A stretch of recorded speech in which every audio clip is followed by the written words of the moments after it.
Berikutnya adalah setelah kita menghitung T1, langkah berikutnya adalah menghitung E, di mana E ini tetap kita hitung mengingat hasil perhitungan menunjukkan nilai Y itu lebih besar daripada Z, maka ini yang kita lakukan perhitungan adalah gerhana total.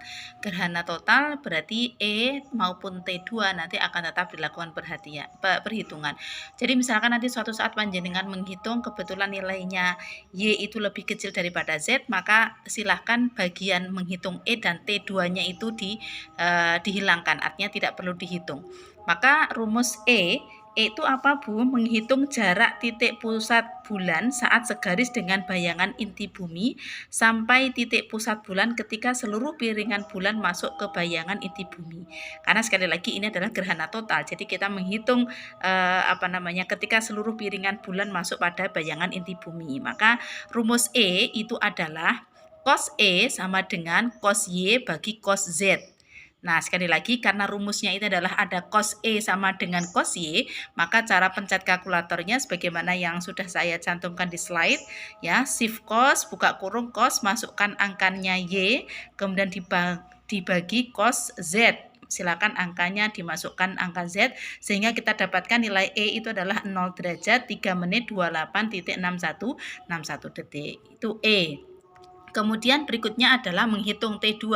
Sekali lagi T2 tetap kita lakukan perhitungan mengingat nilainya Y itu adalah lebih besar daripada Z. Nah, kalau T2 yang dimaksud dengan T2 itu adalah menghitung waktu. Sekali lagi T itu time, menghitung waktu yang diperlukan oleh bulan untuk berjalan mulai ketika pusat bulan saat segaris dengan bayangan inti bumi sampai titik pusat bulan ketika seluruh piringan bulan masuk ke bayangan inti bumi atau dikasih simbol dengan T2. Intinya adalah bicara tentang waktu yang diperlukan bulan untuk berjalan ini proses ya, karena memang yang namanya gerhana itu kan tidak langsung shred itu tidak. Jadi mengalami proses begitu. Jadi mulai dari pinggir kemudian langsung menuju ke inti bulan yang tertutup oleh bumi dan seterusnya. Itu T2. Rumusnya adalah E dibagi dengan K ya. Jadi E dibagi dengan K, silakan angka E dimasukkan, angka K dimasukkan, kemudian dilakukan pembagian sehingga kita peroleh 0 jam 7 menit 32.89 detik. Kemudian berikutnya adalah menghitung TA. Yang dimaksud dengan TA itu adalah koreksi pertama terhadap kecepatan bulan ya. Jadi sekali lagi koreksi pertama terhadap kecepatan bulan dengan rumus adalah TA sama dengan cos H bagi sin K. Maka cara pencet kalkulatornya adalah cos, langsung saja pencet cos, masukkan angkanya H dibagi dengan sin, angkanya K dimasukkan sehingga kita peroleh nilai TA itu adalah sebesar 123 derajat 58 menit 45.9 detik. Oke, kita lanjut TB. Nah, kalau TB itu adalah, kalau tadi TA itu adalah koreksi pertama, sedangkan yang dimaksud dengan TB itu adalah koreksi kedua terhadap kecepatan bulan. Ya, jadi untuk menghitung kecepatan bulan sampai dia nanti tertutup ya di inti bumi.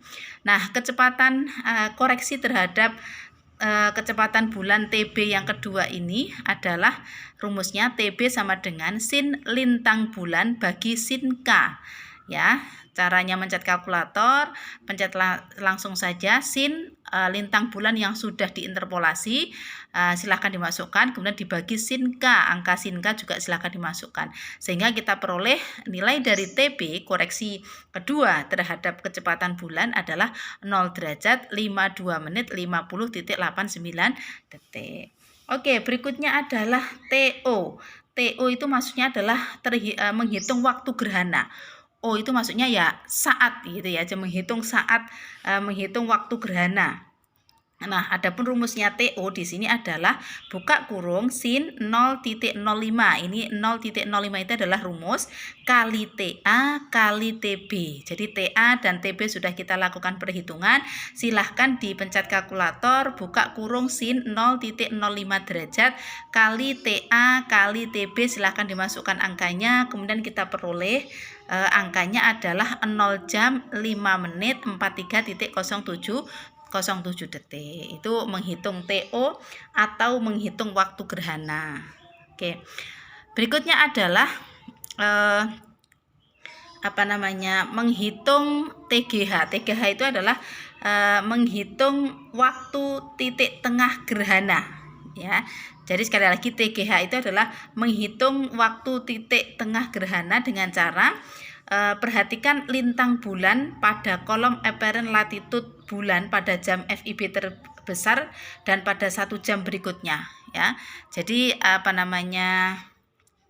menghitung waktu titik tengah gerhana TGH itu pertama-tama sebelum memasukkan angka ke sini, perhatikan nilai dari lintang bulan pada kolom apparent latitude bulan pada jam FIB terbesar.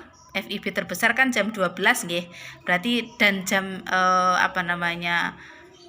jam setelahnya berarti jam 13 gitu. Karena harga mutlak lintang bulan semakin besar, maka rumusnya seperti ini. Jadi, jika harga mutlak lintang bulan semakin membesar, maka rumusnya adalah, silakan ditulis karena kebetulan nilainya itu harga mutlak lintang bulan semakin membesar.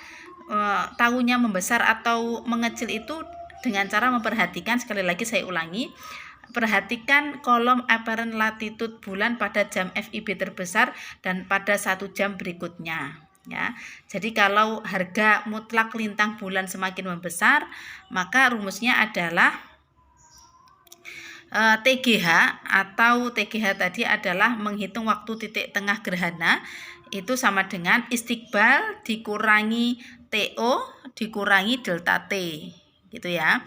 Ini rumusnya seperti ini. Nah, sebaliknya nanti boleh dicatat jika harga mutlak lintang bulan itu semakin mengecil, harga mutlak itu berarti tanda minus plusnya, negatif positifnya itu diabaikan, ya. Jadi ketika harga mutlak lintang bulan itu semakin mengecil, maka cara rumusnya adalah beda lagi. Kalau ini kan dikurangi semua.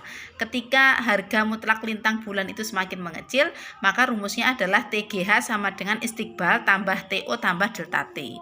Jadi bagian istiqbalnya ini kalau nilai lintang bulannya itu semakin mengecil, ininya ditambah. Tapi kalau ini karena semakin membesar, maka semuanya dikurangi, begitu. Nah, delta T yang dimaksud dengan delta di sini, ini ada angkanya akan rumus, ya. Jadi yang dimaksud dengan delta T di sini adalah koreksi waktu TT menjadi GMT. Ya, jadi koreksi waktu menjadi waktu Greenwich Mean Time. Jadi ini adalah waktu koreksi waktu menjadi GMT, kira-kira begitu. Nah, kemudian kita lakukan perhitungan, ya, silahkan dilakukan perhitungan dengan cara mengurangi jam istiqbal, kemudian TO yang sudah kita hitung tadi, kemudian ini adalah sudah menjadi rumus begitu. Rumusnya seperti ini, 0 jam 1 menit 12.2 detik. Kemudian kita dapati TGH adalah waktu titik tengah gerhana jam 11.59 menit 3.96 detik GMT. Jadi angka ini digunakan untuk mengkonversi waktu dalam bentuk GMT, gitu, ya. Kemudian ini yang dimaksud adalah waktu GMT untuk tanggal 4 April. Tahunnya 4 April itu dari mana, Bu? Di awal kita sudah melakukan konversi penanggalan, ya. Kita hitung bahwasanya gerhana ini terjadi pada tanggal 4 April. Nah, ini kan GMT di London sana. Nah, sedangkan kita pengen tahu di Indonesia, katakanlah panjenengan pengen menghitung Indonesia bagian barat, maka silahkan ditambahkan dengan angka 7. Kalau Indonesia tengah berarti ditambah dengan angka 8 untuk mengkonversi waktu Indonesia bagian tengah. Kalau Indonesia bagian timur berarti ditambah 9. Katakanlah kita dalam latihan perhitungan kali ini ingin mengetahui titik tengah bulan gerhana bulan ini tengahnya terjadi pada pukul berapa. Nah, ini adalah silakan ditambah 7 sehingga kita peroleh jam 18.59 3.96. Nah, saya tulis ini tanggal 4 karena memang masih di hari yang sama. Tetapi kalau ini nanti sudah misalkan jam 24 sekian lebih begitu, berarti sudah berganti tanggal. Tetapi mengingat ini adalah masih di malam yang sama, itu berarti menunjukkan antara tanggal ini dengan ini masih terhitung dengan waktu yang sama. Kira-kira begitu. Setelah kita melakukan perhitungan dengan menghitung TGH atau waktu titik tengah gerhana bulan, sebagaimana yang sudah kita sampaikan tadi, ada beberapa catatan yang perlu difahami. Maka langkah berikutnya adalah langkah 26 sampai 30 itu adalah sudah masuk pada kesimpulan ya. Jadi kesimpulan orang ketika melakukan perhitungan gerhana itu kan kesimpulannya kapan mulainya, kapan gerhana itu dimulai, kapan selesainya, kan begitu. Jadi intinya adalah di poin terakhir dari semua prosedur perhitungannya. Oke, pertama setelah kita menemukan waktu titik tengah gerhana yang kita lakukan perhitungan tadi, maka langkah berikutnya adalah kita akan menghitung sebetulnya gerhana yang terjadi pada tanggal 4 April 2015 itu, gerhana itu mulainya jam berapa, ya toh? Dimulai jam berapa, kemudian karena ini adalah gerhana total, maka mulai totalnya kapan, kemudian selesainya kapan. Ini kepentingannya untuk dihitung itu untuk apa, Bu? Kaitannya karena kita sebagai umat Islam kan disyariatkan untuk menjalankan ibadah sholat ketika terjadi gerhana. Maka dengan timing atau waktu-waktu yang sudah kita perhitungkan inilah yang akan kita bisa jadikan acuan kira-kira kapan umat Islam itu bisa mulai menjalankan ibadah sholat ketika terjadi gerhana. Nah, kepentingan hisab kita ke sana gitu. Maka mulai gerhana itu dengan cara TGH yang sudah kita hitung tadi silahkan dikurangi dengan T1. Nah, kemudian maka dari hasil perhitungan yang ada ternyata gerhana itu dimulai pada pukul 17 lebih 13 menit. Bayangkan saja pukul 17 itu kalau Indonesia bagian barat itu kan masih sore. Itu belum kelihatan ya. Secara kasat mata ini nanti terjadi gerhana itu belum kelihatan. Tetapi fase dimulainya gerhana sudah dimulai.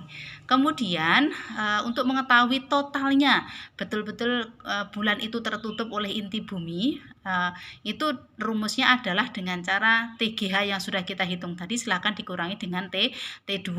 Nah, ini tadi sudah saya sampaikan kalau gerhana matahari sebagian T2 tidak perlu dihitung. Tetapi karena gerhana yang kita hitung adalah gerhana total, maka T2 harus dihitung, kepentingannya untuk ke sini untuk melihat totalnya matahari bulan itu betul-betul tertutup itu pada jam berapa gitu ya. Silahkan TGH dikurangi T2 sehingga bisa didapatkan mulai total betul-betul bulan itu tertutup ya, masuk ke bayangan inti bumi itu adalah pukul 18 lebih 51 menit 31.7 detik. Kemudian selesai total, artinya sudah mulai bergeser ya antara garis inti bulan dengan garis inti bumi sudah mulai bergeser, sudah selesai totalnya. Kalau selesai total itu kan berarti sudah bergeser ke sebagian, semakin terlihat begitu bulannya. Itu dengan cara TGH silahkan ditambahkan dengan T2, maka akan diperoleh pada pukul 19.06 itu sudah mulai ada penampakan cahaya bulannya, sudah mulai kelihatan. Dan kemudian ketika selesai totalnya sudah, maka terakhir yang perlu kita hitung adalah gerhana itu selesainya jam berapa. Maka caranya adalah kalau mulai tadi dengan cara mengurangi, kalau untuk menghitung selesainya gerhana artinya betul-betul sudah kondisi normal begitu, bulan terlihat purnama kembali sebagaimana mestinya begitu. Selesainya gerhana dengan cara menghitung menambahkan TGH tambah T1 sehingga kita peroleh pada pukul 20.44 lebih 16.89 detik selesailah gerhana. Sehingga pada saat itu bulan ketika kondisinya cuacanya bagus ya berarti kondisi bulan sudah kembali ke bentuk semula, karena pada saat purnama kan kelihatan purnamanya begitu. Baik, kira-kira itu langkah perhitungan untuk menghitung gerhana bulan total yang sudah kita sampaikan dari awal sampai akhir. Dan perlu dicatat, gerhana bulan total ini dapat disaksikan dari Indonesia, utamanya tadi kita melakukan perhitungan jam-jam yang kita lakukan konversi ini tadi menunjukkan gerhana bisa diamati di Indonesia bagian barat begitu. Kira-kira itu mudah-mudahan bisa difahami dan ada manfaatnya. Ketika ada yang mau disampaikan bisa disampaikan dalam forum. Kita akhiri perhitungan ini dengan mengucap hamdalah bersama-sama. Alhamdulillahirabbil alamin. Mudah-mudahan bermanfaat. Billahi taufiq wal hidayah wa ridho wal inayah. Wassalamualaikum warahmatullahi wabarakatuh.